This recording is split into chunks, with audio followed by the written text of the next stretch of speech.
2차 세계대전에서 독일군은 새로운 전쟁 양상인 전격전을 앞세워 유럽 대륙을 빠르게 점령했다.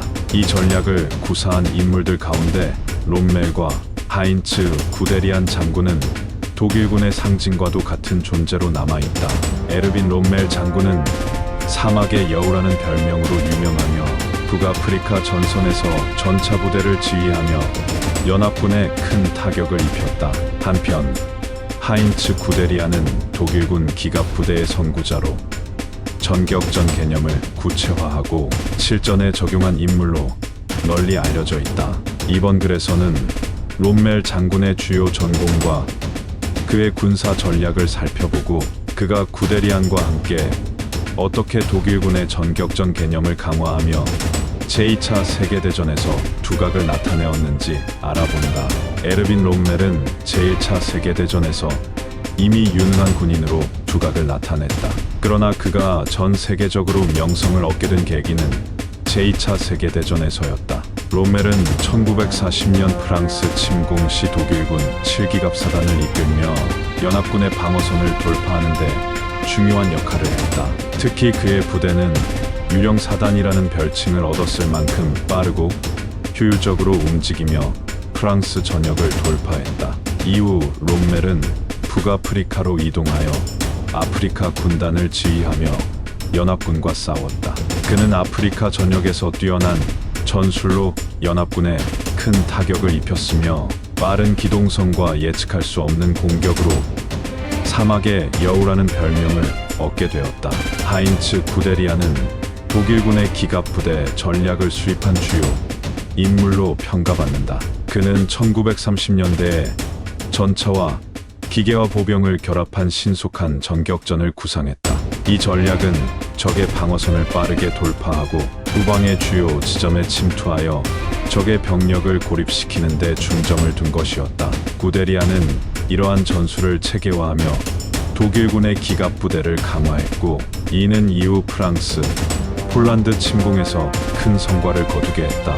롬멜은 구데리안의 전격전 개념을 실전에서 매우 효과적으로 사용한 지휘관 중 한 명이다. 특히 프랑스 전역과 북아프리카 전선에서 롬멜은 전차 부대를 활용하여 기동성을 극대화하고 적의 예측을 뛰어넘는 작전을 펼쳤다.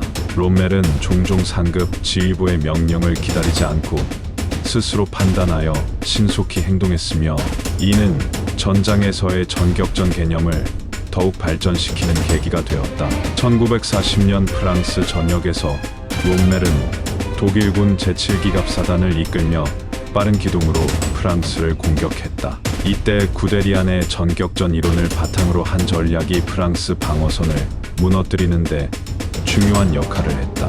롬멜의 기갑부대는 연합군의 방어선을 신속히 돌파하고 프랑스의 후방으로 깊숙이 침투하여 전략적 요충지를 점령하였다. 이 전투에서 롬멜의 지휘 능력과 결단력은 구데리안이 구축한 전격전 개념을 실전에 그대로 옮기는 사례로 평가된다.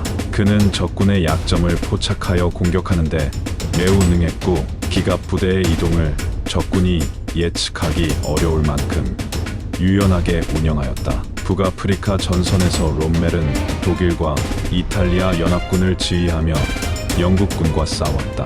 그는 수천 킬로미터에 걸친 사막 지형을 활용해 영국군의 보급선과 요충지를 집중적으로 공격하는 기동전을 펼쳤다. 롬멜은 구데리안의 전격전 개념을 사막 지형에 맞추어 새롭게 해석하여 적용했다. 특히 알-아메인 전투에서 롬멜은 북아프리카의 열악한 환경 속에서도 우수한 전술을 구사하여 영국군을 몰아붙였다. 그러나 결국 보급 부족과 연합군의 대규모 증원으로 인해 더 이상 전진하지 못하고 후퇴할 수밖에 없었다. 그럼에도 그의 지휘력은 연합군에게 큰 위협이었고 사막 전투의 상징으로 남았다. 롬멜과 구데리안은 독일군 내에서 모두 뛰어난 기갑부대 지휘관으로 평가받았으나 그들 사이에는 전략적 차이점도 존재했다.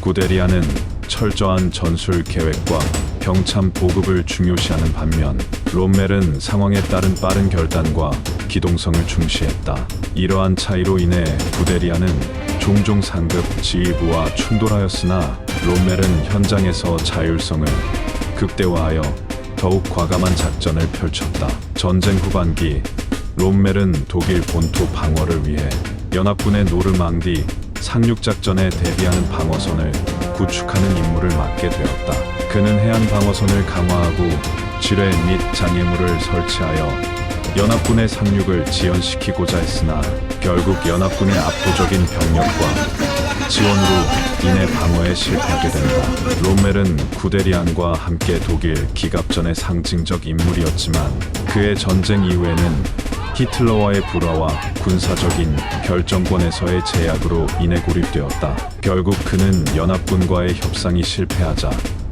히틀러의 명령으로 자살을 강요당하는 비극적 결말을 맞이하게 된다.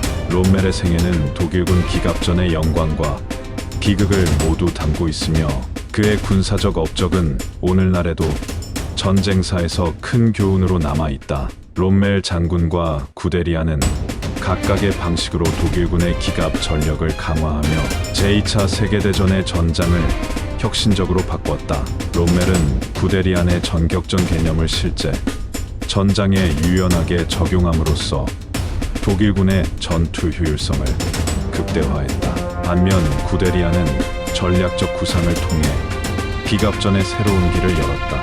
오늘날에도 롬멜과 구데리안의 전술과 전략은 군사 전술 연구에서 중요한 사례로 다루어진다.